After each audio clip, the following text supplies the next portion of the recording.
Everybody, welcome to episode 42 of the Joys of Games podcast.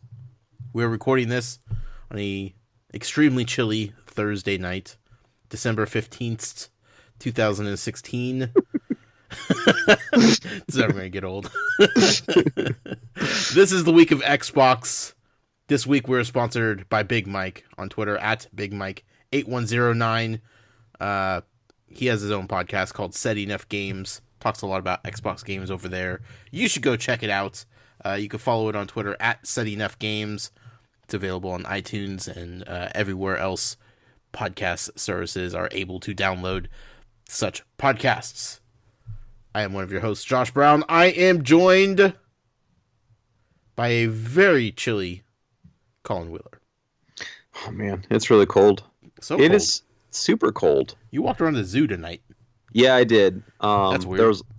I mean, I'm kind of like a moth to the flame. I'm attracted by the lights. So, I was determined to go to the zoo today. Mm-hmm.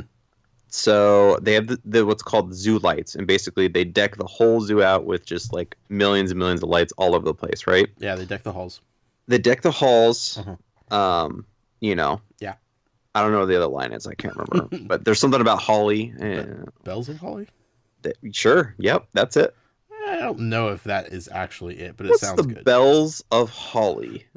Deck the halls with bells of Holly. Yeah, it's totally bells. Yeah, that is it. Okay, yeah. Okay. Does it make sense? No. I don't know. Not to us. It's broken Not to old us English. laypersons. I don't know. So I had a specific purpose, right? So Portland, Is metro areas. Well, it's started on that. Portland, though, when it's not a mess, is known for their microbrews.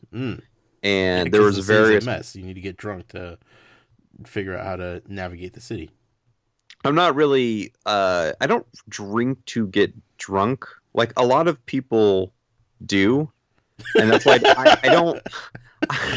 I don't really like hard alcohol. There's the quote of the year. A lot of people drink to get drunk. Yeah.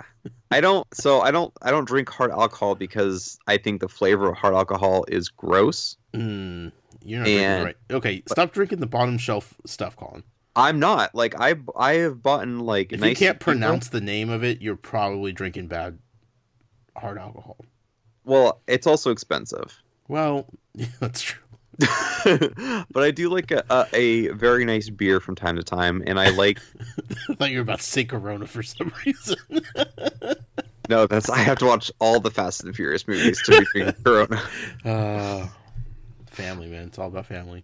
Dude, that Corona is like water. Like it straight up is like water with like a hint of beer splashed in there. Sure, it's all about the lime. Yeah, if you don't get the lime in there, you may as well just be drinking water. Pretty much. But I like beers, and I even like it more when it's free. And there's supposed to be microbrews at Zoo Lights tonight. But since the snowpocalypse happened, or I should say now it's the icepocalypse, that was canceled. So I was not able to enjoy all the delicious local beers that were going to be there. No adult beverages for you tonight, huh? Nope. But what about hot chocolates? We did have hot chocolate. There we go. It was actually really good because we went up to the counter. And they're like, "Oh, we have this hot chocolate for $2.99." I'm like, "Okay, that's I guess that's typical zoo prices." Sure. And then right below it, it's like, "Oh, we have the Zoo Lights hot chocolate." What is mug. the Zoo Lights hot chocolate? Zoo Lights hot chocolate mug that you can buy. Oh. And after you buy it, you get a refill of hot chocolate for $1. Oh. I thought about to say free. You No. almost sold me. Almost got me, Colin. It's still $1. So, of course we had to buy that. It was $3 more. Okay. But we had to buy it. So it's $5.99. Right. Is it bigger? Is it bigger? No, it's it's bigger than a standard hot cup? chocolate. Okay. Yes. So more value. You're losing money, right? That's You're the losing saying. Money, not buying it. Right. Unless it's a really bad mug and you don't want to be seen with it. It's pretty cool. It just says Portland Zoo Lights on it. It's really nice. So I it's like not it. that cool. Well, it's kind of cool. Well, it's like doesn't it's sound so that cool. So maybe you have to see it. Does it light up? real quick, it's definitely not a Disneyland style mug because those are freaking legit. Yeah, but they're also $86, so I don't care. I will pay that oh, no, you because won't. Disneyland. No, you won't. You're the most thrifty guy I know, Colin. I really am thrifty. I like my deals. I live the thrift life. I will say though, we racked up our credit card bill so much in Disneyland. Well, like, you have to because you can't afford it otherwise. right, the thriftiness is just went out the window. Yeah. Like when you were explaining Jason just dumping everything in his bag, I kind of felt like that, but not as like hardcore. But I felt like that where I just wasn't even thinking about it. I was like, oh, I just want to buy this. I want to buy this. You felt regret afterwards. That's the difference. My wallet, dude. I'm kind of okay with it. Like I like what I bought. Are you? Yeah. Okay. All right. I like Disneyland. Anyway, back to Zoo Lights. Oh yeah. So they come up to me and they're like, "Okay, so you want to get hot chocolate, or would you like to get a peppermint hot chocolate?" I'm like, ooh, okay. Let's get the peppermint hot chocolate. And they're like, "Okay, would you like whipped cream?" And we're like, "Of course." Is there any other way to have hot chocolate? Is my question. What's that? Is there any other way to have hot chocolate? Is my question. No, there's not. Well, maybe marshmallows. No, you still need whipped cream. Yeah. And man, was that delicious. Game changer, huh? It was a game changer. And did they charge you extra for the whipped cream? No. Or the peppermint?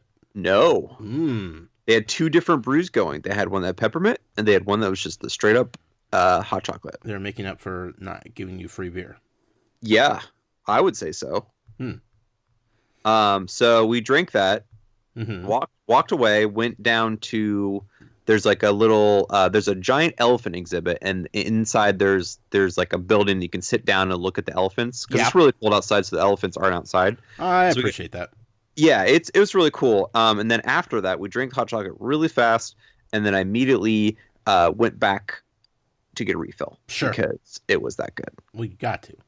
So that was good. Now, so you get one refill for $1. Can you get another refill for another $1? Yep. As many refills as we wanted. And in fact, we're going to go back to Zoo Lights probably next week and bring our mug. See where the thrift comes in? Yeah. What if they don't let you bring the mug in? Oh, they will. Oh, they will. You think? Oh, yeah. Okay. I hope so. Speaking of peppermint, Colin. I had a Starbucks peppermint mocha yesterday. Yes. Did you get the white mocha or just a regular mocha? Peppermint white mocha. Okay, good. Yeah. Yeah. Not a fan. I'm sorry, Colin. Here's the thing. I don't like coffee. I still don't like coffee. Frappuccinos, I have come to realize I am okay with. Whether it's because a severe lack of coffee being inside of it, maybe it's extra sweetness added to it. Whatever the case is, fraps, I am okay with. Once it starts tasting like coffee, though, I'm done. That's it. You lost me. I do not like the taste of coffee. That's so good. I understand you say that. I understand millions of people out there think I'm crazy. I cannot get over the fact that I don't like the taste.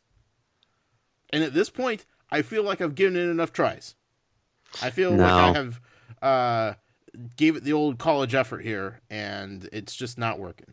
No. You don't think so? No, you'll come around. I think someone on Twitter said that too. You'll get there. No, I don't think so, Colin, because the taste doesn't change no matter what you try to mix it in with.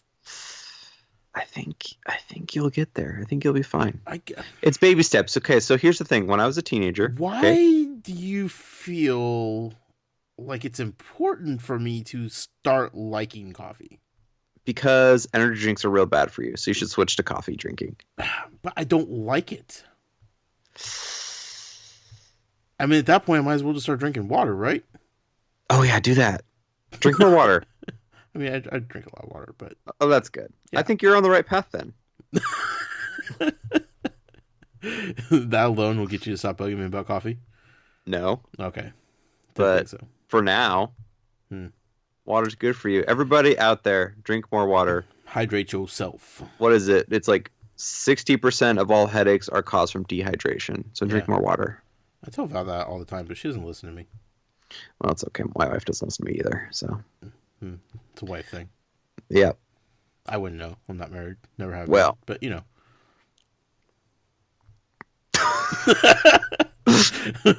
What?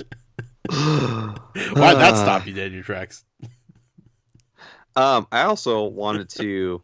I'm gonna derail this, and I want to congratulate you and Jason. Oh, okay. Episode 100. That happened last night. It's amazing. It was a lot of fun. Yeah, Matt did a great job hosting. I popped on for a good half hour, maybe hour, before I had to finish the rest of my homework. Yeah. It was a good time. Yeah. Community in there was awesome. A lot of familiar faces. I was really happy to talk with them live. Sure. Yeah, it was a great show. So I just want to say congratulations, and you guys are awesome. Thank you. I also feel like there's a lot of people lurking in the background that weren't in the chat, because at one point there was over 120 people watching. Wow. Yeah, which was pretty cool. I didn't know that until afterwards, so I didn't feel the pressure. But it was like, I'm pretty sure I didn't see 120 people in the chat room at once, so whatever. That's cool. It was good times. Yeah, 100 absolutely. episodes. Incredible. Who would have thought? And that episode is on YouTube, and it's on iTunes, if anybody missed it for some reason. Sure. Nice plug. Appreciate that. Oh, yeah. Should probably talk about some games, shall we? I guess if we have to. I mean, it's the week of Xbox. We got to talk about Xbox games. Sure. Even though I am kind of podcasting one-handed right now. Oh. Are you eating a hamburger with the other hand? I was eating spaghetti with one hand earlier. Oh, wow. Yeah. I upped the food ante when it comes to one-handed gaming and eating dinner combinations. Can you use chopsticks? Yes. So Both you hands. should use chopsticks to eat your spaghetti. I would have if the meatballs weren't giant. Val made baseball-sized meatballs. Oh, it's the best. They were like turkey meatballs. Heck yeah. I'm okay with. At that point, you're just eating a giant ball of meat. And like you can't really eat anything else with, so you're just like taking giant bites of nothing but meat. Like, Are you just talking about the size, or are you talking about the actual turkey? Oh no, I'm fine with the turkey. That's no Oh, problem. okay. I mean, I'm more of a red meat guy type of, but you know, whatever. My meatballs I like smaller because I like to eat it with some pasta, if that makes sense. You know, like Sure. get some texture combinations going at the same time. Okay. Instead of just like this giant wad of meat in my mouth. So, you know, larger meatballs are not my favorites. They taste good. They're just awkward. So eating those with chopsticks, I feel like would be, like New Game Plus mode. Like this is, extremely challenging. Even though you kind of know what you're doing at this point. The difficulty level is ramped up a little bit. Well, yeah. You're given all the tools you need to do the job. You just got to figure out how to do it now. So I'm trying so hard to keep this family friendly. Okay, continue. So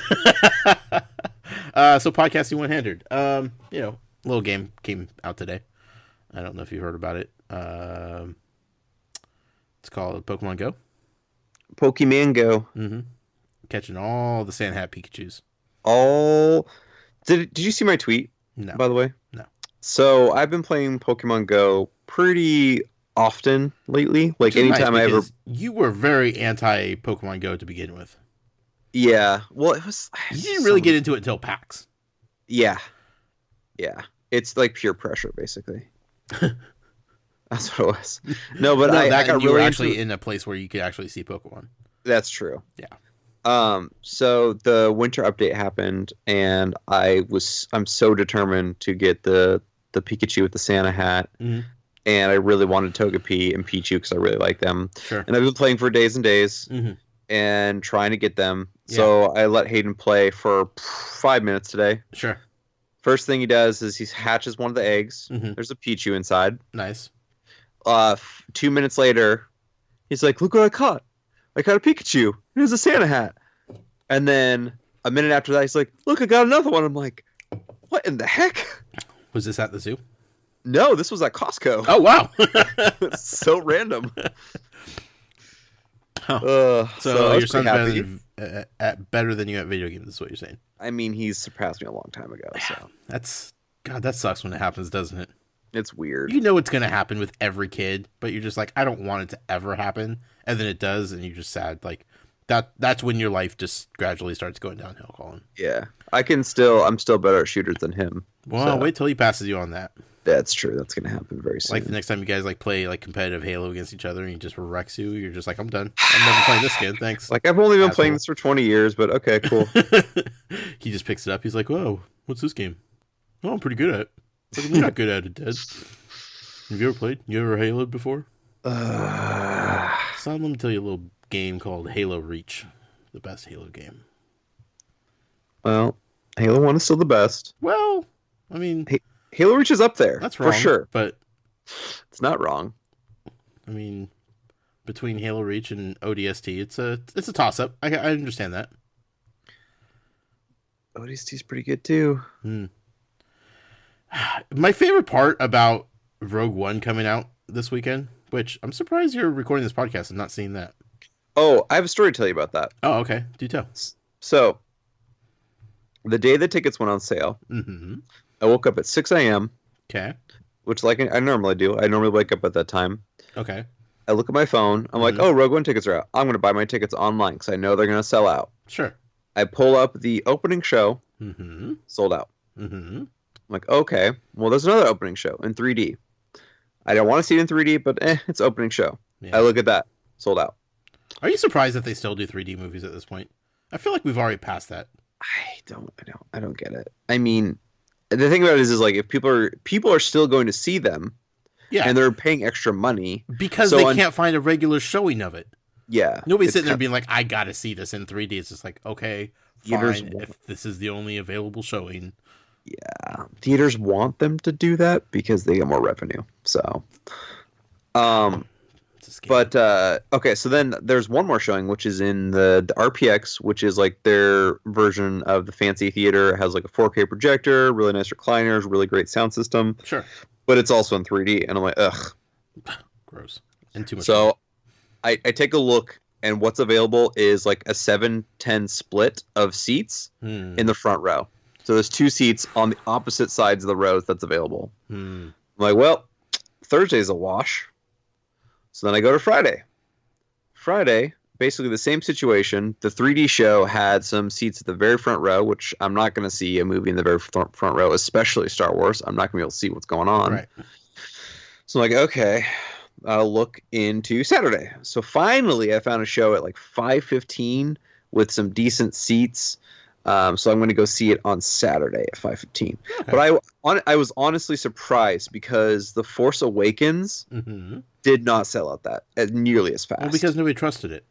I mean, that's kind of what I'm thinking too. There were the people that were super excited, but for the most part, the general audience was like, we got burned last time we got really excited about a Star Wars movie. Let's hold back our expectations with this. Yeah, I have to agree with you. Because but now everybody's like, man, Force Awakens was amazing. Yeah, I remember after seeing The Force Awakens the first time, I wanted to go see it a couple days later, and all the shows were sold out at every theater. Yep. It was incredible. Like it's so cool that like movie going turned into that phenomenon, because I remember that's how Episode 1 was. I remember that's how the original Spider-Man was too. Like people would just buy up all the shows, and it was like a really exciting thing. It was funny because it's the collector in me is like, oh man, if I get a ticket, it's really rare, so I'm going to go see it. No, that's not how that works, Colin. No? Because that's kind of the same feeling that I get. I'm like, oh, yeah, I finally got it. So yeah, I'm going to go see it on Saturday. When do you think you're going to go see it? Oh, I don't know. Maybe this weekend, but we got so much to do, man. So much. Yeah. Christmas is almost on us. Last time when Val and I went to go see Doctor Strange, she got to the theater before I did, so she bought the tickets, and they had to do the reserved seating, but it was like a very late show, and nobody was there, so she just like picked 2 seats, like no big deal.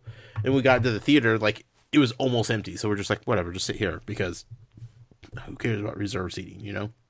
Great. And it was like 10 minutes before the show was starting, and like nobody was in there, so felt pretty good about it. But then, like, as the movie is like getting started and the trailers are starting to roll, like it starts filling up. I was like, oh crap, we are going to be those people who are sitting in seats that are not ours, even though it's reserved seating, and we're going to have like this whole issue. And I'm planning out like this whole strategy of like, if somebody starts to confront us about it, just be like, oh, I'm sorry, I couldn't see because it was dark, but there's seats over there. Maybe you could just go over there, like no big deal. Like, it was so stressful for no reason at all. We ended up like sitting right next to people because they like were dedicated to their reserved seats because they were following the rules and we clearly weren't. So we kind of paid for it, but it's like, I don't know. I understand reserved seating, but at the same time, not. I loved reserved seatings because once upon a time, I enjoyed waiting in line for movies to come out. Mm-hmm. But I just don't have time to wait in line 2 hours to get good seats anymore. Sure. So reserved seatings is super nice because I can show up 5 minutes before the show and just go in. I'm like, oh, I'm good. Last movie I waited in line for was Dark Knight Rises. That's the last one. Oh, I think so. And before that, Pokemon. There's other ones that I waited in line for, but not Pokemon. It was a big gap in between movie lines. What? The original, the Pokemon? Oh, yeah. Okay. Yeah. All right. Yeah. All right. I didn't wait in many theater lines in my day, Colin. I saw the last one that I waited in line for more than an hour was Guardians of the Galaxy, and it was the biggest cluster I think I've ever had in any movie experience. So we paid for IMAX, Guardians of the Galaxy in Tigard, and we waited in line for 4 hours, and because there wasn't assigned seats at the time, and we get in the theater, the previews start, and then it goes to black. Okay. And we're like, okay, what's going on? And then they start the movie again, and then the intro happens where Chris Pratt's kind of like doing his dance, his little jig on that planet, mm-hmm. and then it goes to black. And we're like, okay. And then they restart it with the previews again, and the manager comes in. It's like, we can't get our authenticator to go through. We can't get Marvel's authenticator to approve us to watch this. And I'm like, there's DRM on movies? What is going on? So they're like, unfortunately, we can't get to work, so we'll put you guys in another theater, like a standard theater, because their IMAX wasn't working, and then we'll comp your tickets. I'm like, okay, but I've been waiting 4 hours in line. We were first in line too to like get really good seats, and like everybody was rushing out of the theater, and we just got horrible seats after that, which was such a bummer in the standard theater. But luckily, when I went out, they gave me like 2 sets of tickets, so it wasn't just like the ticket that I bought. Like they gave me a second ticket, so. Right. The next day, Sharon and I went down to the Portland IMAX and went and saw Guardians of the Galaxy down there for free. There we go. So it worked out in the end, but it was still kind of like, oh man, waiting in line. Ugh. Right. Yeah. You know how they do occasionally, like those, you could sign up for those free, like, pre-screenings of movies? Yes. But they show you, like, 15 minutes of the movie or something like that? Yeah. Val and I did that for Guardians of the Galaxy. Because it was middle of the day, we both had it off. Like, I got the tickets and I was like, let's just go do this and just see, a little thing about this movie before it comes out. Just, it seems like a fun thing. We both knew going into it what to expect, right? Mm-hmm. But so many people that were there doing that thought they were seeing the full-on movie. So they're like walking in with like buckets of popcorn and like all their snacks and everything. I was like, you guys really don't know why you're here, do you? This is going to be real bad for you, real bad. Like, I know you didn't pay for these tickets, but you're going to be real upset here. It was so funny. And then everybody's like, what? Is that it? We have this entire jumbo bucket of popcorn that we have to take home now. This is weird.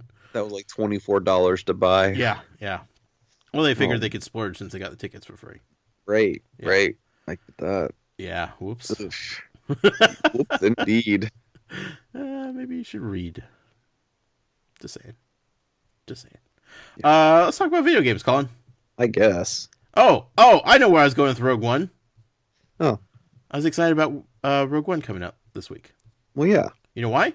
Why? Because I've been able to explain Rogue One as the movie version of Halo Reach. Yeah. You know what's going to happen. Yeah. You already know the story. You don't know how the story quite plays out. Right. But you know the end result. You know everybody's going to die. Well, and, maybe. Well, most likely. Probably. Most likely.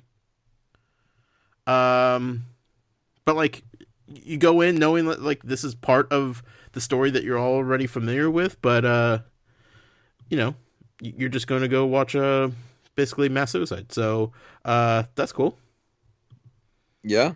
When I say ODST, I meant Reach. Did I say Reach or ODST? I believe you said Reach. Okay, in my head, I'm still thinking about ODST because God, that's a good game. That was a good one too.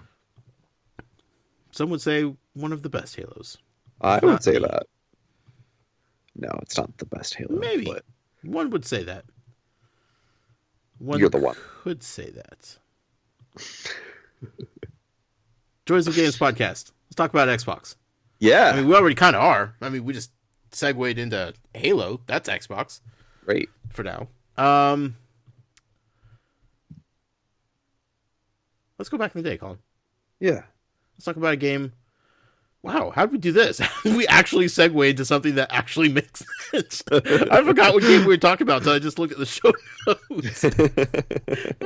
I was like, man, I was waiting for it. I was waiting for it this whole time. I was trying to figure out how to get to Phantasy Star Online with this whole. It's all right, man. We're building the bricks to get there. It's several weeks in the making here.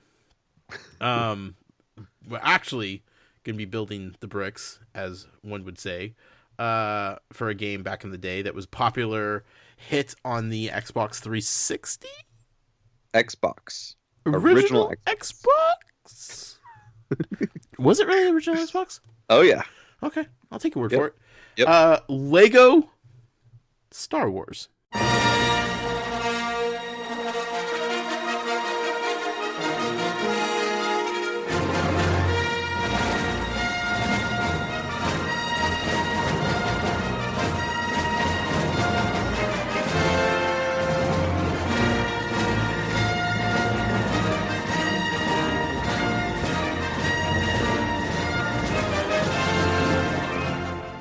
Yeah.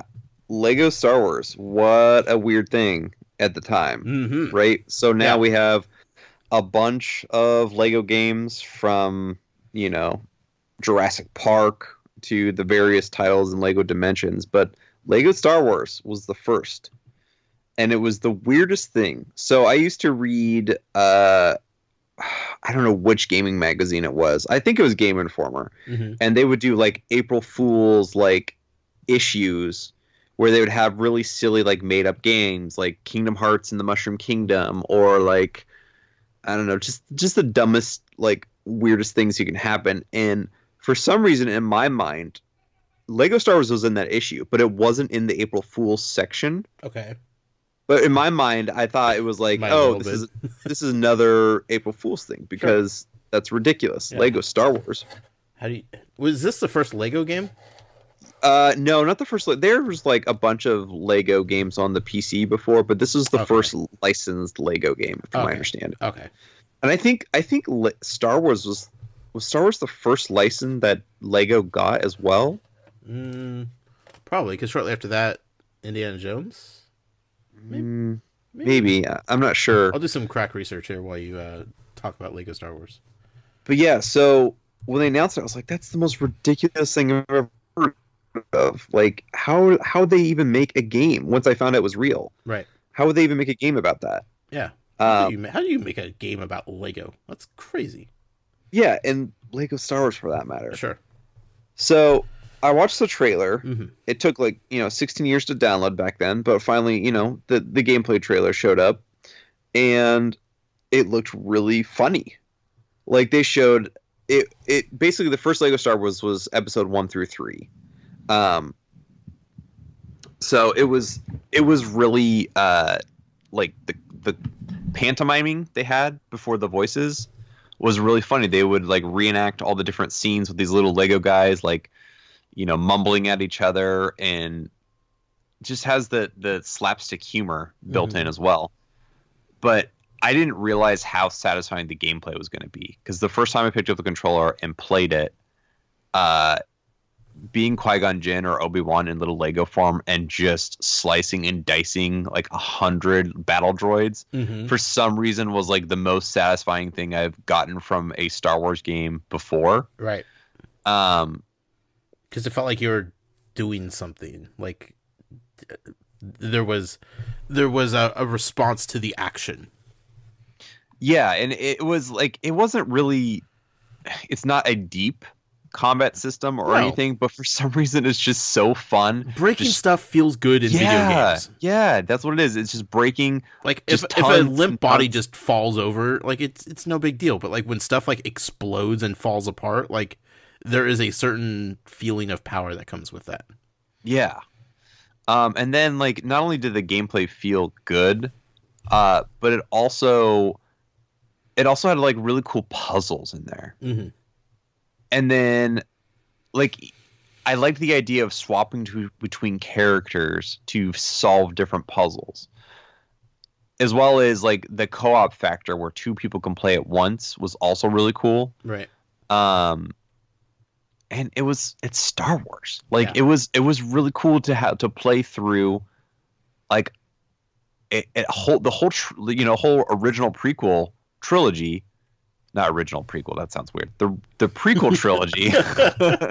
Let's back up a second. The prequel trilogy. It's just like all the way through, because you would have games like Revenge of the Sith that came out for the original Xbox, which was a licensed game, and it was okay. Same with, they had one for Phantom of the Menace and they had one for Clone Wars, and all those games were okay, but I never really felt super satisfied. Both with gameplay and with just like how they reenacted the stories. Sure. But for some reason, just since Lego was so goofy and so charming, they had like their own spin on it, but still keeping like the main core things, like the set pieces in place. Right.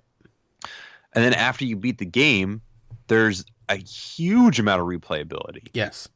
Which I don't think people were expecting. No. Like it feels very like streamlined, like, okay, I get how this goes, and then like you beat it, and then it all opens up, and you're like, well, wait a second, I could go back and do this again, like without like the push to be straightforward, essentially. Yeah, and it really did encourage that, because you'll go through the levels and you're like, oh, this character can't go here, but this character can. I'm like, well, I don't have that character. What the heck? That's super weird. And then you unlock it, you're like, oh, now I have Yoda, so now I can go in the little cubby hole and unlock whatever this is. Or now I have R2-D2 and I can unlock this secret door to get this gold piece. And not to mention like getting the all the different studs to get the I don't know what the Star Wars one is, but it's like True Believer, or they also have like Master Jedi, I think. Master Jedi, yeah, I think that's what it was. Yeah, so that it was just like it was almost like little achievements before the achievement system existed, similar to like Banjo-Kazooie or like Donkey Kong 64, where it's just like collectathon with really cool puzzles, really cool characters, really good combat, for as simplistic as it was, because every character that you played as felt different. Right. Like you switch to Obi-Wan to Qui-Gon. They're pretty similar, but Qui-Gon's slightly slower. And then you switch to like Darth Maul, and he's got the dual lightsaber. And then you can switch to Yoda, who just like flips all over the place. Why do you strike me as a Qui-Gon fan? Like, that doesn't surprise me at all. Qui-Gon? Yeah. I don't know. He's cool. That is totally you, though, and I've never really thought that about anybody. He's like a defiant Jedi. Which is cool, because he's like the anti-hero Jedi, sort of. Is he? Yeah. Okay. Right. Yeah, he's a cool guy. Never just had anybody wax poetically about Qui-Gon Jinn. I mean, he's got a great beard, hair. He basically sacrificed himself, sort of. Sure. I mean, so, in the vein spoiler alert, he dies. Halo Reach. I mean, when I was a kid, it was spoiled for me that Qui-Gon died, because that's tough. My dad's a huge Star Wars fan, and obviously so am I. and he bought the soundtrack, and like track number 19 was Qui-Gon's funeral. We're Oh, what? Oh. And it came out before the movie came out too. It came out a week before the movie came out. I was like, oh, cool. Maybe it's a fake funeral. Maybe they're just ribbing him. Yeah. No, he dies. Oh, yeah. Poor Colin. I have more bad news for you. Oh no. Lego Star Wars was not the first licensed property that they had. No, what was it? Harry Potter. Really? Lego creator Harry Potter, and then creator Harry Potter and the Chamber of Secrets. Oh, really? Both released on guess... Microsoft and Microsoft Windows, 2001, 2002. Lego Star Wars was 2005. Really? They also had Galador, Defenders of the Outer Dimension in 2002 for the PlayStation 2. Interesting. I'm not sure actually what that is. I could have sworn that they came out afterwards. Oh, Galador, Defenders of the Outer Dimension, sometimes shortened as just Galador, is a 2002 Canadian-American television series. The series was created by Thomas W. Lynch, creator of Secret World of Alex Mack and The Journey of Alan Strange. Huh. Oh, I remember that show. Sure. But how they got involved with Lego, who knows? So you're talking about like the license, though. Like you're not talking about the games, right? Yeah, no, games. Well, I see Lego Harry Potter years 1 through 4. It says it came out in 2010. You're not listening, Colin. Say it again. It's called Lego Creator Harry Potter. Oh, Lego Creator. Okay. Yes, and then Creator Harry Potter and the Chamber of Secrets the year after that. I did not hear the creator part of that. Both PC games. Okay. But the first console licensed property was Galador, Defenders of the Outer Dimension in 2002 for the PlayStation 2. That's not a real thing. And Game Boy Advance. That's not a real thing. But then Lego Star Wars, the video game, GameCube, PlayStation 2, and Xbox, 2005. Yeah. And then it's been just foot on the gas pedal ever since then. Yeah. The next one after that was Star Wars 2, the original trilogy. Yep. And then the complete saga. Yep. And then Lego Indiana Jones. Oh, and the complete saga is actually backwards compatible on Xbox One. I have that. How about that? How about that? It is tough to go back to, I will say. Actually, Lego Star Wars, the video game, is the only Lego game on the original Xbox. Everything else started on 360 after that. Yep. That is true. So, was that the swan song for the original Xbox? One could say. I like it. It's a good swan song, though. It is. Gets everybody hyped up for Rogue One this weekend. Some people are watching it right now, I'm sure. Some people have already gotten back from the theaters, seeing it. I feel like I need to stay off social media for a while. Yeah. Like, I want to see everybody talking about Super Mario Run, but I just feel like things are going to get sprinkled in with Rogue One. And it's a weird thing because, again, we know the outcome of this film. Like, there is no big surprise, you know? It's not like we're going to have... I mean, sure, there might be some surprise cameos or something like that, but, like, ultimately, we know how this mission ends, and we know what that leads to, because we've seen all the original movies and so on and so forth. And, but still, like, I don't want that stuff spoiled for whatever reason.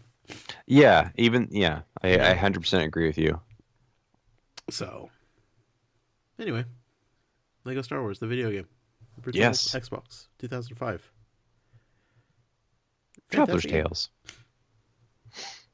Was it? I mean, it had to have been, right? Yep, Traveler's Tales. That was their first Lego game. The first in the TT Games Lego video game franchise. All right. Yeah. They've been going solid ever since. Yeah. It's been great. You know what else is great, Colin? Do tell. News about Xbox. Time for some news. News. So it's a weird time of year for news, especially for Xbox, because they decide not to have fan appreciation weekends. I hope they do soon. I really do. You'd think after 3 years they're just like, fine, we'll do one. I just think that they don't think that they have enough to show off. They haven't been around as long for It sure. doesn't matter. You just have like 800 booths of Cuphead. You're good to go. 800 booths of Yes. Cuphead. That way, everybody could just sit there and play Cuphead the entire weekend without having to give it up. I just want like a Cuphead figurine. That would be cool. I just want Cuphead. Well, that's never coming out. That's so possible. it's we're been about to get canceled. Last Guardian on it, so Yeah. It certainly feels like that below in Tacoma. It's like purgatory on the Xbox One, I swear. Tacoma, I feel less hyped about. Like, that's a game where I feel like when it comes out, it's going to come out. Like, I don't think it's ever been, like, close. Like, we were talking about Cuphead, like, possibly being released, like, within a couple months at one point on the show. You know, we were like, oh, it's definitely coming out, like, within the next couple months. Like, I don't think we've ever said that about Tacoma, you know? No. Well, Below was announced when the Xbox One reveal happened. Sure. And it's still not out. Cappy Games really likes to take their time, and that looks like a really cool roguelike. I mean, Inside kind of took its time, too. Yeah. Well, I feel like, so Inside, they showed a trailer at E3, and then next year it was available. So I don't feel like it was... I don't feel like that's the same thing, because it came out a year later. Yeah, I guess so. They kind of stealth released it almost. Like, it almost felt like a stealth release. Cause... Yeah. I guess Cuphead, I feel like they're just... They're tinkering around with it too much. They need to just stop. Like, what I played was a good game.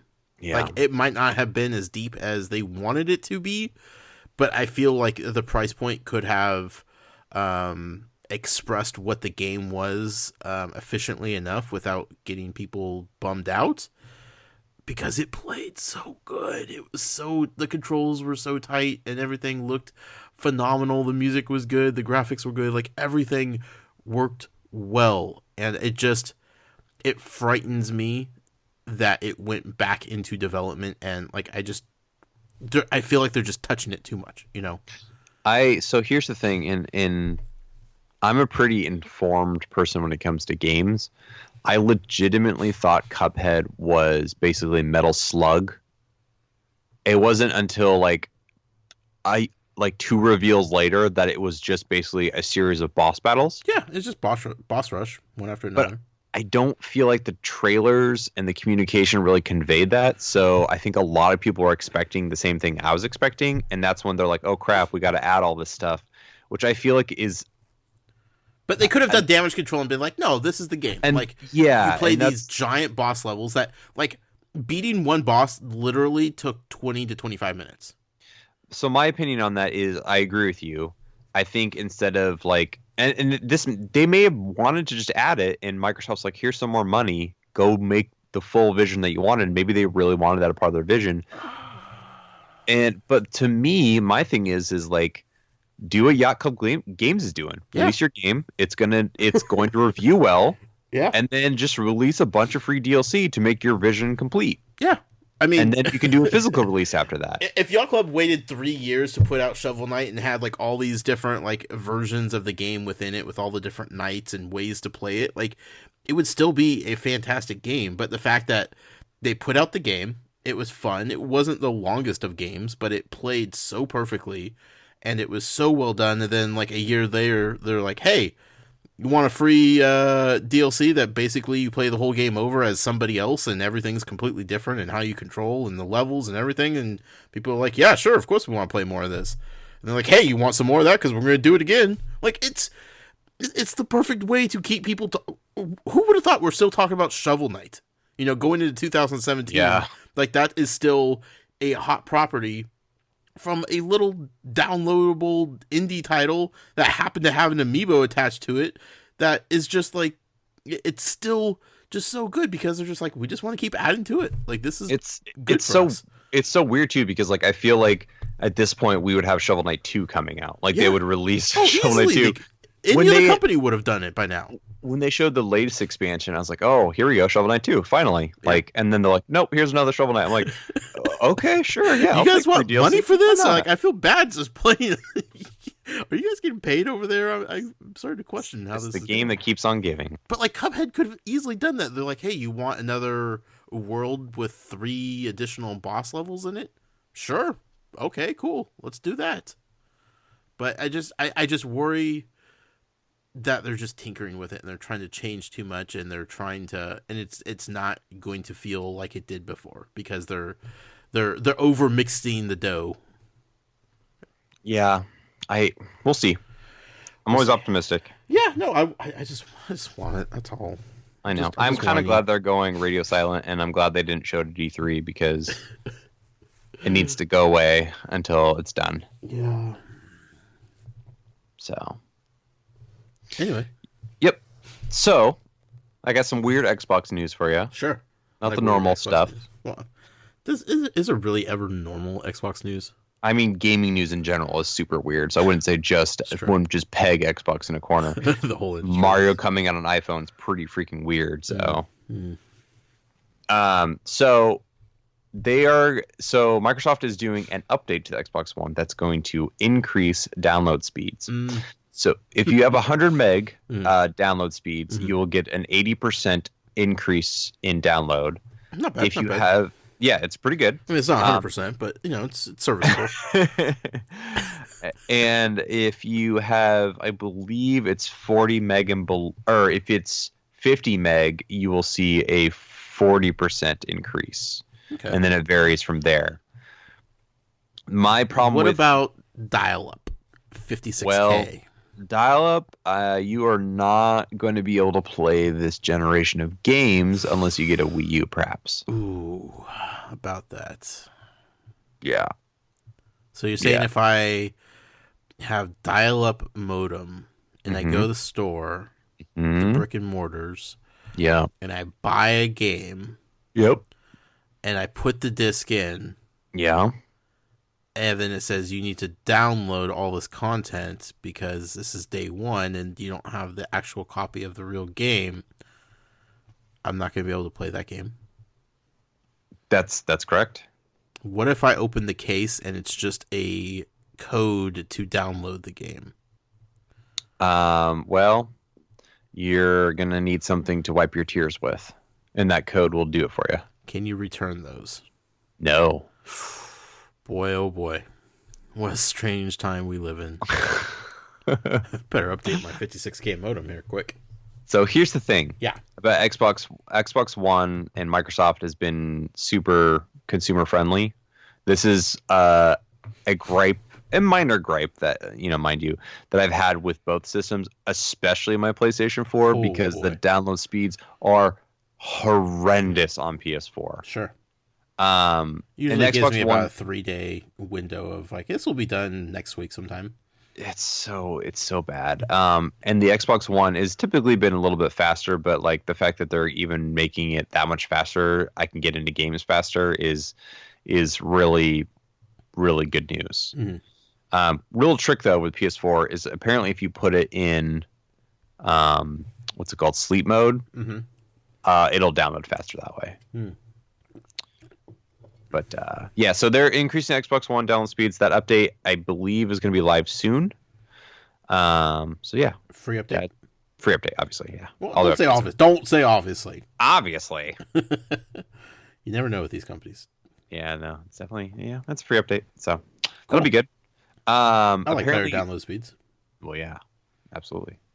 Apparently, Fallout is coming to Minecraft. That's weird. It was a really weird announcement.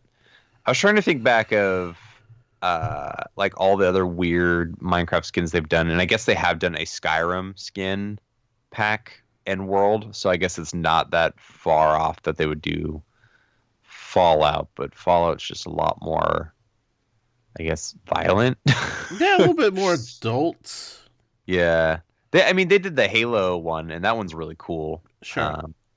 But yeah, Fallout's a lot more violent than even Halo. So well, I think like Halo, like there's at least recognizable characters and items that a younger audience would at least be familiar with, whereas like Fallout, I don't know if it has that kind of iconic imagery that the casual audience that, let's be real, is playing Minecraft would be familiar with.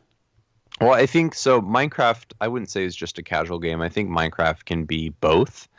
I think it can be both casual and hardcore because there are people that are like really into Minecraft, like Yeah, super yeah. into building stuff. So that's what I think it's calling towards. It's calling towards those people that play the adults, probably not kids. I really hope kids aren't playing Fallout because, man, that is a really violent game to be playing.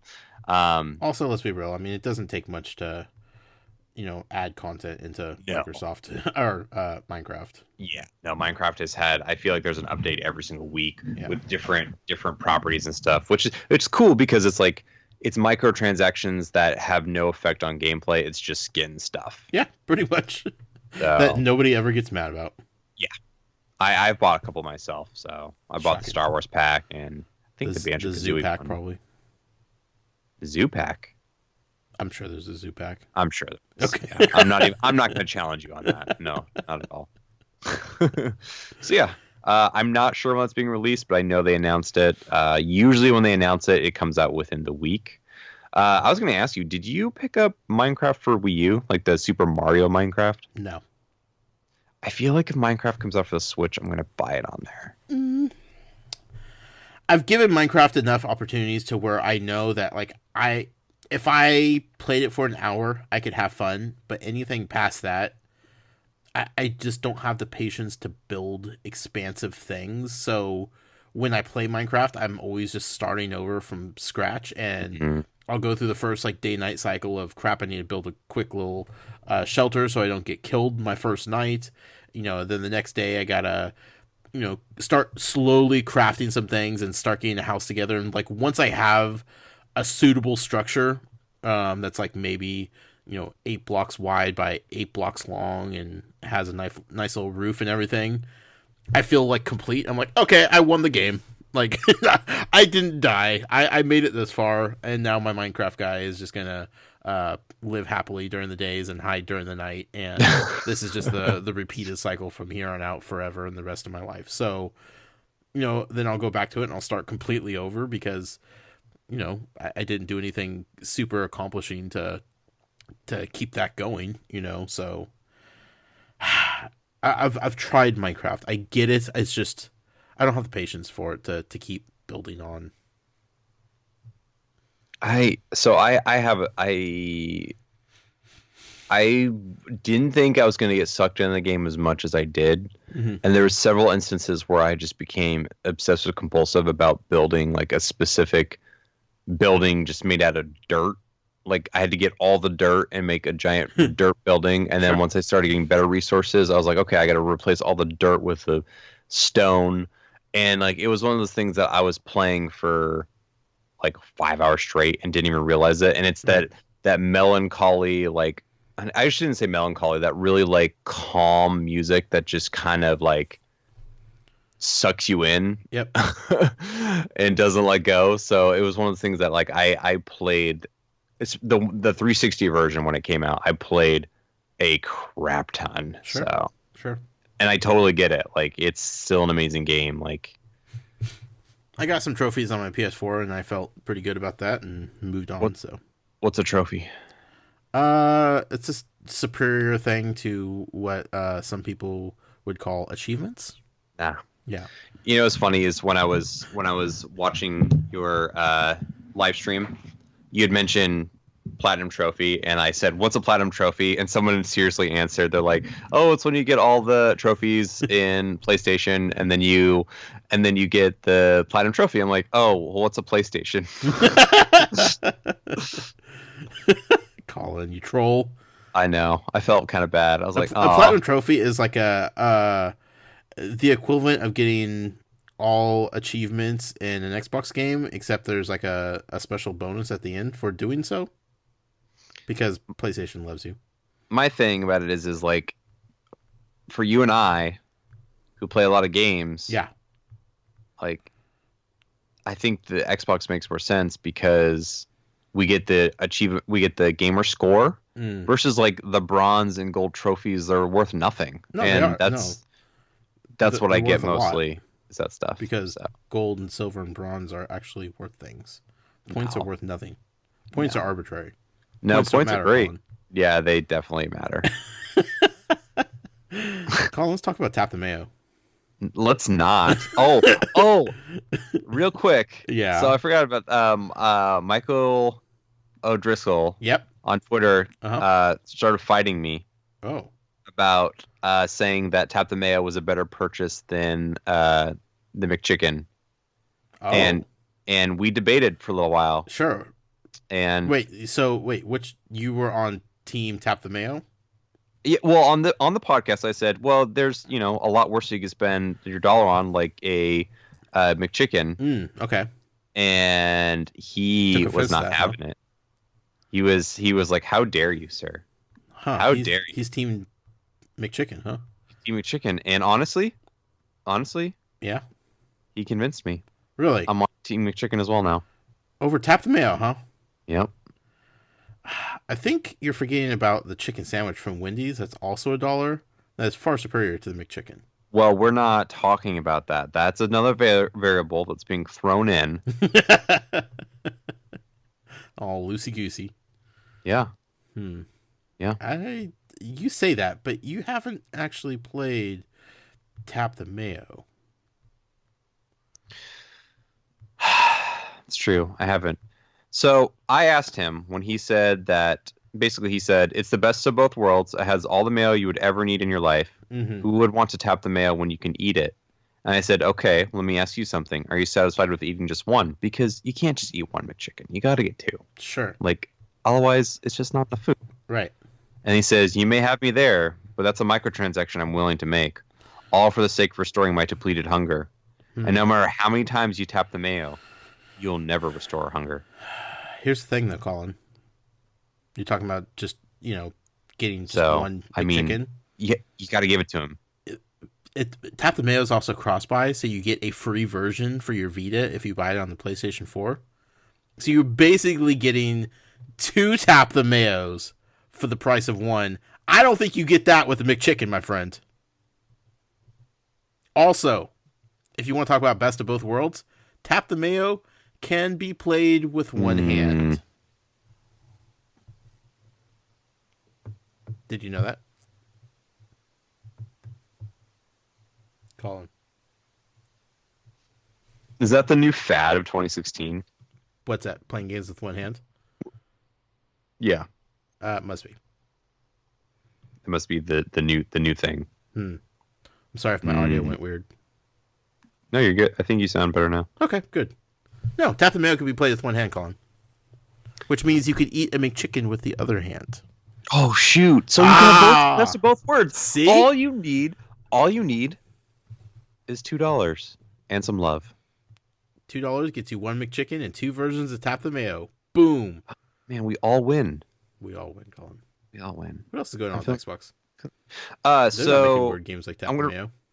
Yeah, I'm gonna run these down real quickly. So Lost Odyssey is free and available. It's the Mistwalker Studios. It's a JRPG studio that Microsoft made a deal with, who's consists of the original Final Fantasy creator as well as the original Final Fantasy composer and some other JRPG like heavy hitters. Okay. And it was Microsoft's basically last hope to try to appeal to the Japanese market, which they've never made a dent in. And they released Blue Dragon, which was really good, as Kira Toriyama, which is the creator of Dragon Ball Z. He did the art style for that game. They're both like critically received, and they're both cult classics, both Lost Odyssey and Blue Dragon, but they just never reached like mainstream status that Microsoft was hoping for. Sure. But that said, Lost Odyssey is free right now to download in celebration of their 300th backwards compatible game. Oh, wow. Which Phil Spencer went to say that 50% of Xbox One users are playing backwards compatible games, really? Which is pretty crazy. And I don't know where I get that number. I wonder if it's just like if they log in and they play one backwards compatible title and they're on there. But like that's still people checking out a feature. Yeah. So it justifies it to them for doing this. Yeah. Yeah. That's cool. Yeah. Do you remember the game Rhyme by chance? Boy, it sounds familiar. So Rime has been in development, the development underworld for a while. It was a PlayStation 4 exclusive game, and Sony just recently dropped them because the rumor is that they were not anywhere near where they should have been as a studio. And so they dropped their publishing. But basically, it kind of looks like Wind Waker meets Eco. Okay. So it kind of has like that cell shaded, like super stylized art, but like the character looks a lot like Eco. Sure. They really haven't shown that much of it besides a couple trailers, but it is going multi-platform now. A different publisher picked this game up, so now it will be appearing on the PS4, Xbox One, and PC. So that's kind of cool. Yeah. I don't know if the game's going to be good, but I was very intrigued by it. I believe Ryan was shown at the PlayStation 4 reveal, and I was intrigued by it then because I like the Team Eco games and I loved Wind Waker, so the cross between the two sounds amazing. I like it. Ukulele finally got a date. Yay. April 11th. You can pre-order the digital version, and if you pre-order it, you actually get access to the free toy box demo, which was only available to Kickstarter backers originally. Right. Now on whichever platform you pre-ordered on, you have access to that. Cool. So if you are excited about that game, and you're planning on buying it day one, no matter what, may as well check it out. Check out the toy box demo. I feel like they're doing a lot of good things with this game. A lot of correct things. Yeah. Yeah. They're doing a Nintendo 64 like skin. Like you can play the whole game in like really like 64 polygonal like textures and stuff, which is super awesome. I think when it's all said and done, like we're gonna have two examples of what to do and what not to do with video games on Kickstarter, and we're gonna have Banjo-Kazooie, Ukulele on one side, yeah, and Mighty Number 9 on the other. Yeah, Yeah, Kickstarter is a weird thing because I feel like there's so many more failures than there are successes. So yeah, I hope it's really good. I really do. And I'm expecting it to be a very like short game. I'm not expecting it to be big. So if people are expecting it to be as big as Banjo-Kazooie, you need to temper expectations. There's no way. There's no way a $4 million game could be as big as that. So, but honestly, like right off the bat, like they are so communicative about what's going on and how the development's going, and changes they're making and everything like that. Like it just feels like they are making sure that the people that gave them money still know what's going on. Whereas like Mighty Number 9 just went blackout for so long, and then disaster struck. Yeah. So I'm excited though. I'm very excited about that game. That's one of my most anticipated games next year. So, the last thing I wanted to add is Seamus Blackley, who is one of the original Xbox creators, is actively looking into bringing the original Xbox Duke controller to the Xbox One. So strange. So he's talking with Microsoft, and I don't know if that means Microsoft directly is going to create it, or if it's going to be like a third party that looks very similar to it. I really hope it's Microsoft, like a first party controller, because I think that'd be so cool. PlayStation did their 20th anniversary line where they had their DualShock 4 and the original gray, and they also had like the headset, which is really awesome. But I really would like to play the Duke again. I think that'd be really fun, especially like the Master Chief Collection. I would like to play with the original Xbox controller while I'm playing the original Xbox game. Right. And a lot of people hated the Duke because it was so big and bulky, but like I loved that controller when it came out. So he's not with Microsoft anymore. No, he left Microsoft quite a while ago, but he's, he actively talks to all the people there, because there's a lot of people that have been there since the inception of the Xbox. So Phil Spencer mainly. So okay. Yeah. Cool. So Duke fans, celebrate, rejoice. Yeah. If you will. Yes. Indeed. Cool. Is that all we got for news, my friend? Yeah. Awesome. That's... Hello? Hello? Yes. Oh. Hello? you started to sound spotty there for a second. I don't know what's going on. Is the ice must be freezing our lines? Yeah, it's saying, you know what, you guys are recording, and you should not be recording this podcast anymore. But we're gonna push on, Colin. Oh yeah, because we got to talk about a game I love right now. Oh, it's an Xbox game, an Xbox One game. I didn't know you loved games. I do. I actually really enjoy video games. Unfortunately, I don't feel like I have enough time to play video games. But this has been a game that I've been playing in bed. In bed, you said? Yeah. Yeah. That's right. I'm playing a game in bed. Doesn't happen very often, but this game just gets me, Colin. What bed game are you playing?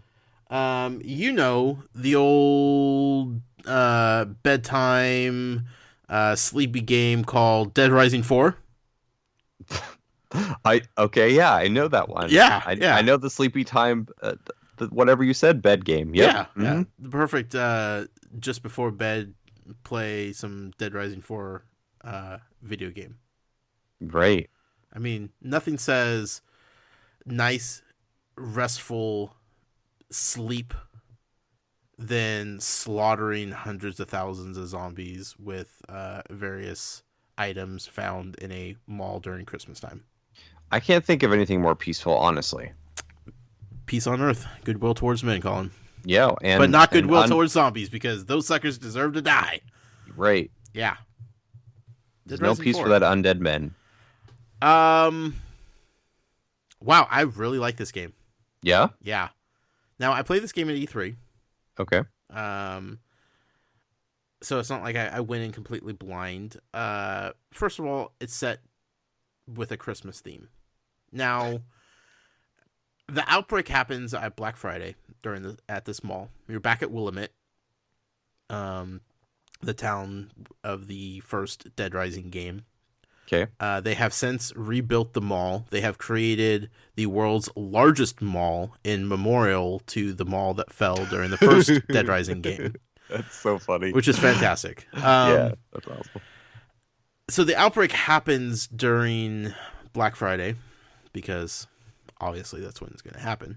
Yeah. But the game doesn't actually take place for another 4 months after that, which is not really ever publicized, but it's definitely in the game. Like 4 months later, this is now you're talking to Hank East, and he's hiding. It's really Frank West, but he's going by the name Hank East. Gotcha. Yeah. I would never have guessed that was Frank West. It was pretty good cover up, but yeah, you know, he got sought and found out. So oh man. Anyway, he goes back 4 months later after the breakout started. So it actually takes place in like March, I'm assuming. But because the outbreak happened within the mall and nobody's really been inside the mall since then, everything is still Christmas themed. So it's a Christmas themed game that doesn't actually take place during Christmas. That's so cool. Which is fantastic to think about, because like it's just like all the stuff has just been sitting here for months. I'm gonna have to add that to my Christmas levels that I've been tweeting out. Yeah. God, it's overwhelming. And this is my problem. I had this problem with Dead Rising 3, launch title for the Xbox One. Even more so with this game, and I'm not quite sure why, but I have this compulsion to want to pick up everything. Oh yeah. You can't do that in this game. I mean, no, you can, but it's a bad way to play the game. Like it takes me hours to get through like one part of the level because I'm meticulously picking up everything, seeing if I need it. I'm on the fly trying to decide if this weapon that I just picked up is better than a weapon that I already have in my inventory, and then I'll cycle through my inventory, see what I have, pull something out that I think is the lesser of the weapons, toss that aside so I can replace it with a new weapon. I'll kill like 2 zombies with it, find another weapon, and then I go through the whole same process of, is this better than the last one? I need to get to the point where I could just slaughter zombies without thinking about which weapon I'm doing it with. But like when you have options like machetes and katanas, I feel like it's necessary to use those as much as possible. But I just can't help look at everything and try to decide which ones I should be using on a regular basis. Yeah, I agree with you there too. The original game, I played that game to death, and I did pick up like every single weapon, and I finally figured out what was like the most effective. Um, but it took forever, and that was 360 game. I can't even imagine how much variety there is with this one, because in the later games they added a lot more customizing, like you could combine weapons, all the blueprints, which is like a whole nother like meta game in itself. You're like, okay, I have this katana. What if I put this katana on this bat? So what does that do? Mm-hmm. Well, I was in the food court, and there's like a ice cream shop in the food court, and the mascot of the ice cream place, I guess, is like a penguin.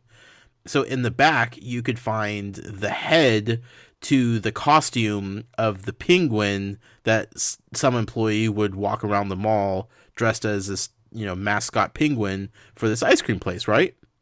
So you could get the head of the penguin, and you could put it on and like walk around and like just be the penguin or whatever. You could slam it on top of a zombie and then kill him for no reason.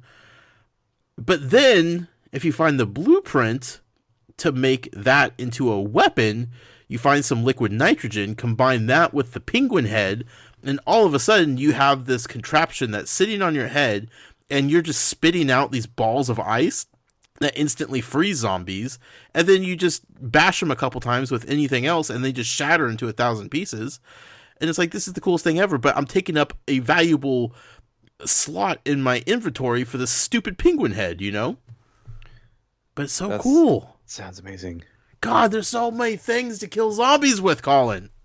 Too many. A sea of options, if you will. There's just, I'm so overwhelmed with the amount of things that you could pick up and just beat a zombie to death with. There are plenty of guns to pick up, which I always feel weird using guns in Dead Rising games. It just doesn't feel like it's the spirit of the game, No, it doesn't. I mean, they even I think there was a pre-order bonus where you pre-order it and you get the baseball bat with the Christmas lights. That was kind of like a play on Negan. Yep. From The Walking Dead. Mm-hmm. So it definitely it's so much more satisfying. I'm not even against like the ranged weapons. It's just like, here's an assault rifle, and it's like, oh, that's kind of boring. But every once in a while, you'll need it to get out of a jam, and it's okay to have it then, but it just feels weird to just walk around with a shotgun and just shoot zombies when I could, pick up this electrified baseball bat and do so much more damage. Yeah, and that's because every other game that has zombies in it is about shooting. Yeah. So. And this is about having fun while killing zombies. Well, yeah. Boy, howdy do you ever. I've also started crafting some vehicles, which you're in a mall. So you're not going like long distance. Did you played Dead Rising 3, right? Yeah, so I've played all three, the first three basically. So specifically Dead Rising 3, like there's just long stretches of street, like if you're going from one side of the city to the other, where like driving feels like super necessary because there's 800,000 zombies in between you and your destination. So you just want to drive there. In a mall setting, driving around in these giant bulky vehicles is super weird because it never feels like there's enough zombies to justify it, but I have so much fun doing it at the same time because well, yeah, and they're not just like your standard vehicles. Like the first vehicle I crafted was a shopping cart and a go-kart combined to make like this little electrified scooter thing that just like zapped zombies as I was rolling around in it. Very fun. But then I made this giant, I can't even remember what it's called, but it kind of looks like Axel from Twisted Metal, like two giant wheels with like a little seat in the middle. Mm-hmm. But on the front, it has like these giant spikes, and it just you basically just run over zombies and they just get swallowed up by the spikes in the giant wheels. And it's like, why do you need that inside of a mall? You don't. But is it fun to drive around? Yeah, it really is. Of course. Yeah. The story is good so far. Frank West is back. He's trying to reclaim his position as top zombie reporter on scene. Um, I mean, Okay. I mean, and not really, but that was kind of like how they got him back into it. Like he was reporting on, some other outbreaks, and he feel like he didn't get the credit he deserved for his work in previous games, and that's why he's been in hiding for a while. But he had this protege of his who was doing on the field reporting as well. And the guy that came and found Hank East, aka Frank West, he was like, "Well, I mean, it's Willamette. You want to go back?" He's like, "No, I don't want to go back to Willamette. Why would I ever want to go back to Willamette?" He's like, "Oh, it's fine because, what's her name is there, and she's doing a fine job, I guess, without you." And he's like, "Wait, what?" And he gets like all upset that like someone else is in his territory doing reporting on zombie outbreaks without him, especially at Willamette in a mall. He's like, no, I need to be there. So he's just like super like it's such a weird motivation, but at the same time, for Frank West and that character, it 100% makes sense. Yeah,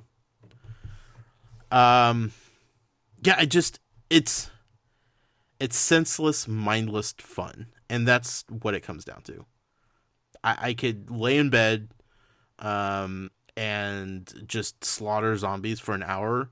Sometimes I don't even make progress in the story, Colin. I'll just be rolling around the mall, not doing anything object or goal related, just because I want to find different things to kill zombies with. And I'm going in each room, I'm looking at each safe and each bag and finding each little weird thing I can, trying to find random keys for a locker all the way across the entire mall. I just I'm not streamlining the experience, and I think that's why I'm having the most fun with it.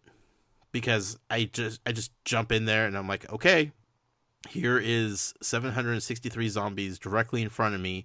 I need to figure out the best way to go through them, and I have several weapons at my disposal. Here we go. Good stuff, man. I mean, that's what you want in a Dead Rising game. Yeah. And it sounds like there's a lot.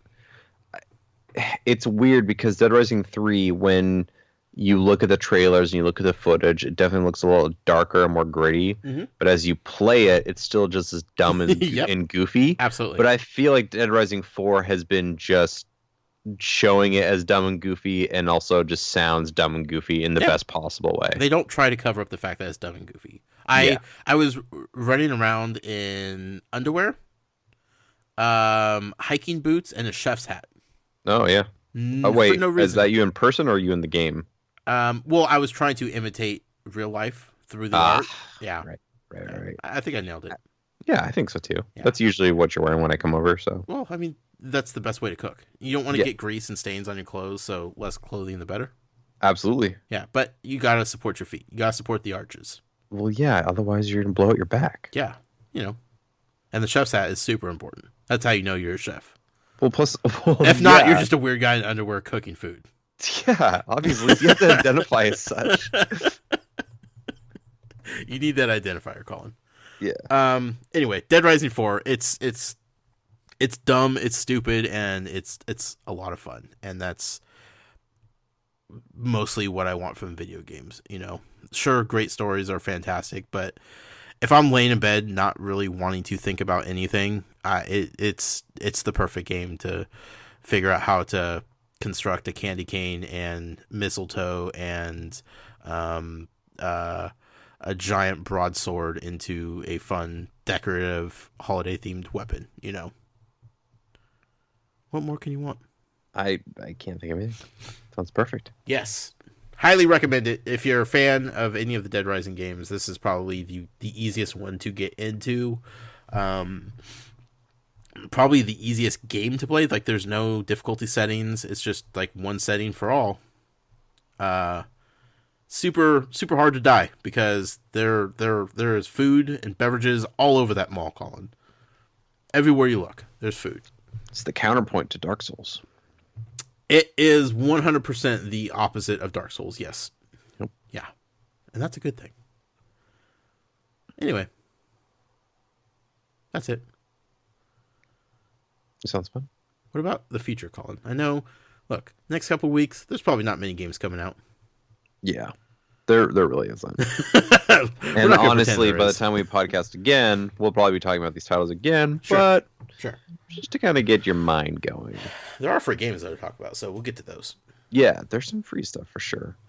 So Resident Evil 7 Biohazard is quote unquote coming out January 24th. I think it's 100% hitting that date. Okay. You said you played the demo. You said you almost had a heart attack playing the demo. I didn't just play the demo, Colin. I played the demo in VR. Yeah. Oh, God. I have never sweated and felt so angsty playing a video game in my life. Like, I had my fingers on the button of the visor ready to rip it off if need be. I'm scared to just play the demo non-VR on my Xbox. It's just... Oh, man. It's...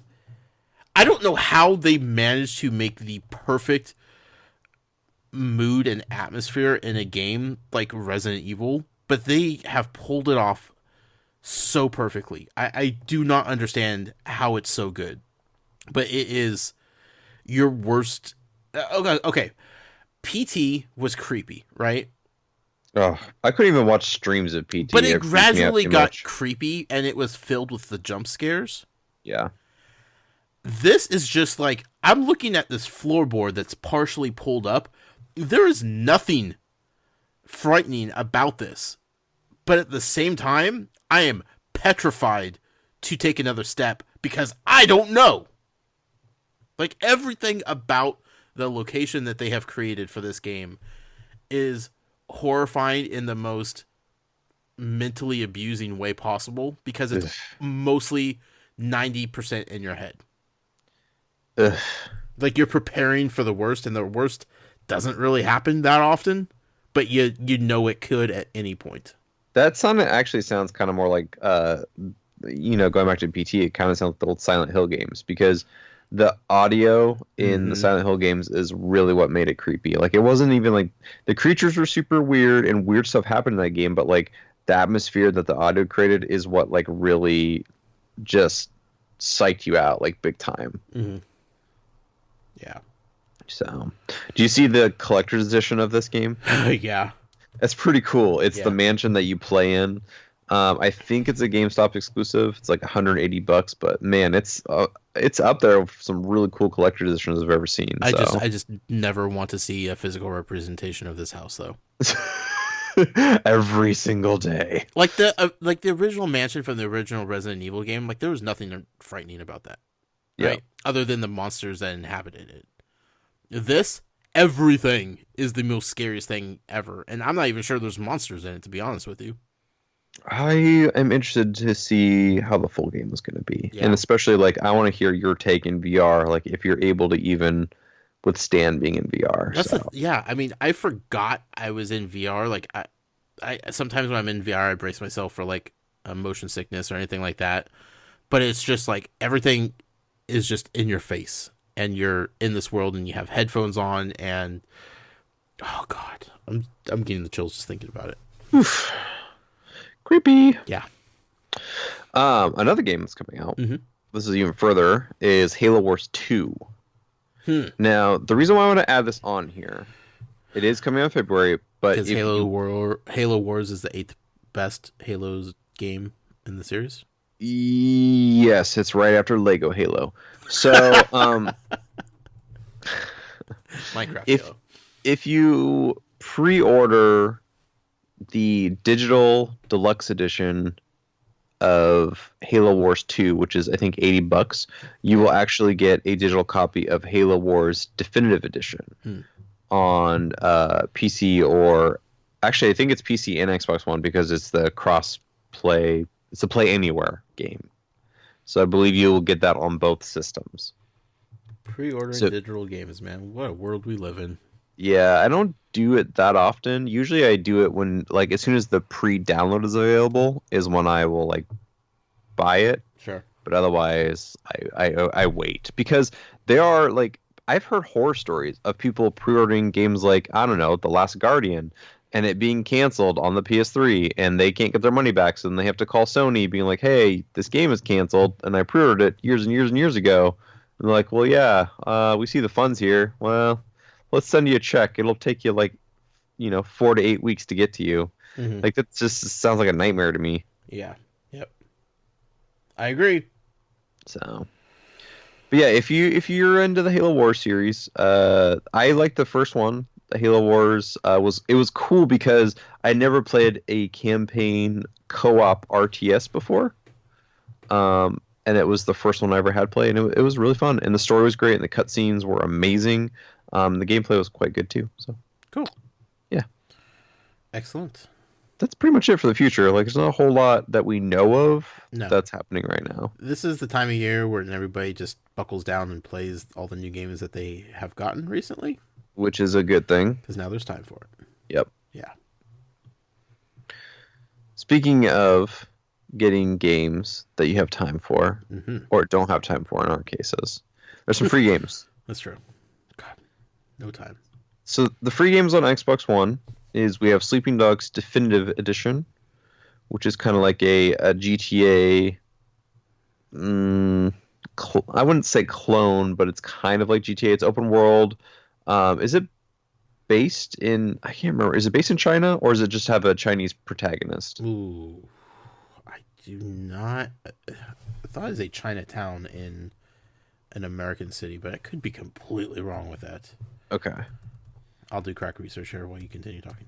Okay. But this game was pretty well received. Like, a lot of people really enjoyed it on the 360, and then they basically ported it over to Xbox One and cleaned it up, made it look nicer, make it play better. But it's free. Like, it's a full-fledged game, so it's not a smaller experience. So if you're strapped for cash and you want a game to play for several hours, I'd download this one. It is set in contemporary Hong Kong. Okay. Yeah. Which is cool. That's a cool setting. Yeah, absolutely. We also have Outlast, which, going off of, the whole Resident Evil thing. Another creepy, I don't even know, like, what is that genre? Like, it's YouTube special.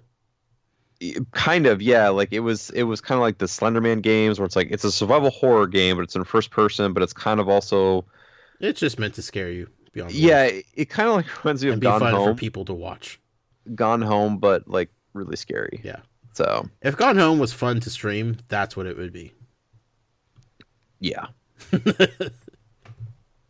And then we also have Outland, which is a platform game developed by Housemarque. The game combines two-dimensional platforming with a polarity system similar to, I don't even know what that is, Treasures Ikigari and Silhouette Mirage. I don't know anything about this game, but I knew Housemarque is. Yeah. They make what do they make? They make the Alien Nation games, Dead Nation games. Is that them? Yeah, but there's a better one. What's the better one? Come on. Go on. You got it. Super Stardust? Getting Oh, no. closer. The best PS4 game on the planet. Oh, Resogun. There we go. Yeah, God, that game's so Resogun's good. pretty dang good. God, so good. And it was free. A launch title that was free. I actually want to play this now. This Outland game. Yeah. I've never heard of it. Um, And there's a co-op mode too. let's see. Is this the one that was on iPad a couple years ago? I mean, maybe. I think it was a mobile game. Let me see. Oh, the artwork is really cool. It looks like Braid meets Strider. This looks really rad, actually. I'm 100%. Oh, this game. Okay. Did you play it? Yes, a little bit.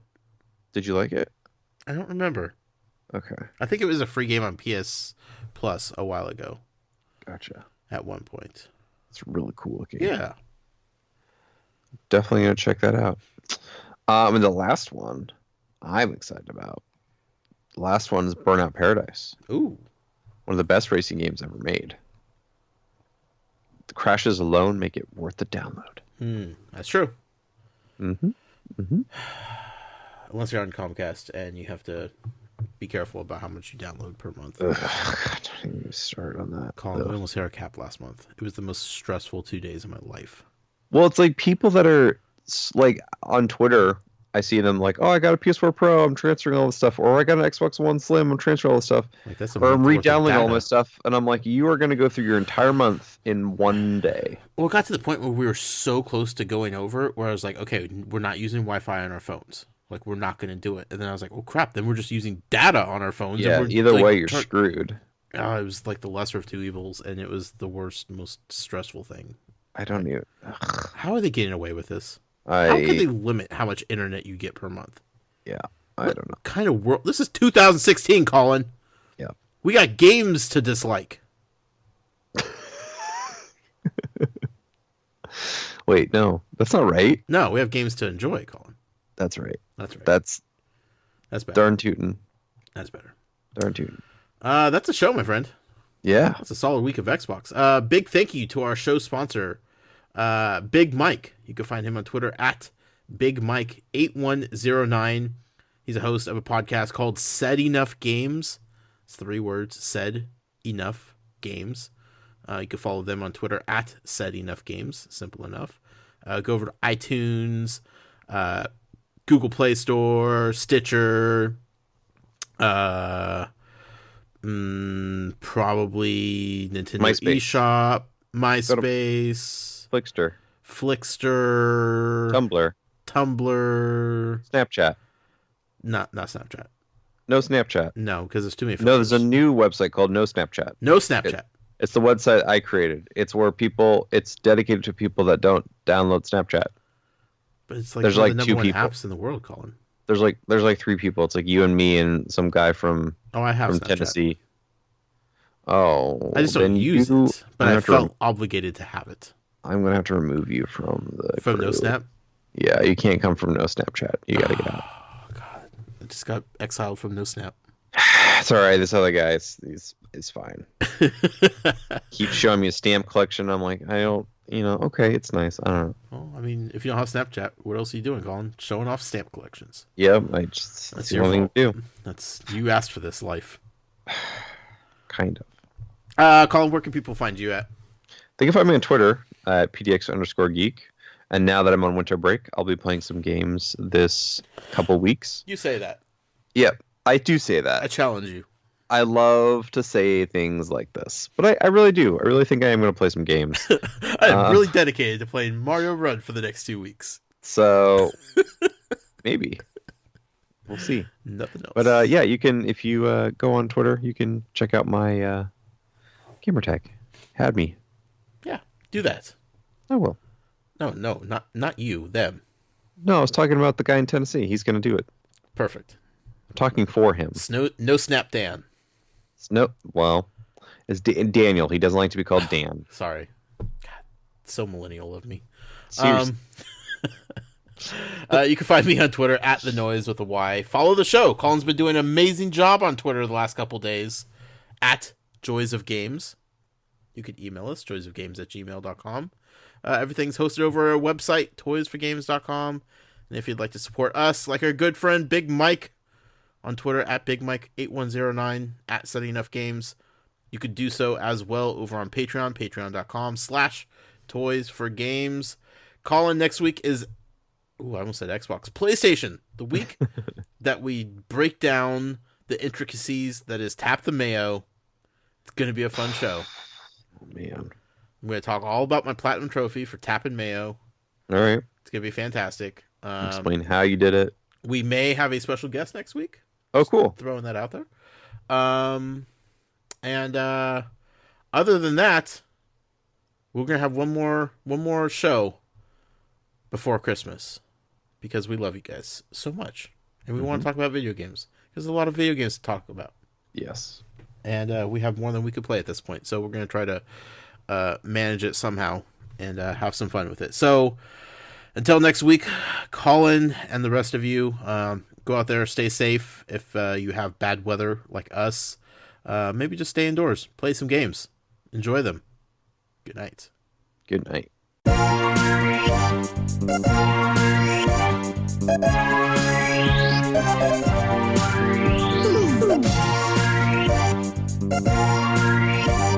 Thank you.